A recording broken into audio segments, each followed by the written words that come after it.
শুরু হবে, পুজো হবে এবং পুজোর পরে যে আমাদের সন্ন্যাসীরা গাছে ঘুরবেন। আপনারা নির্দিষ্ট স্থানে নিজের জায়গা নিয়ে নিন।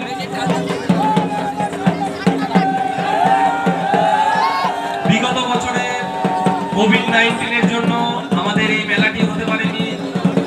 আমরা সর্বমঙ্গলময় ঈশ্বরের কাছে প্রার্থনা করব যে এবছর এবং আগামী বছরগুলোতে যেন আমরা এই মেলাটিকে সুস্থভাবে সম্পন্ন করতে পারি এবং বিশ্বের ওপর যে করোনার প্রভাব, সেই করোনার প্রভাব যাতে দূর হতে পারে, এই জন্য আমরা ঈশ্বরের কাছে প্রার্থনা করব।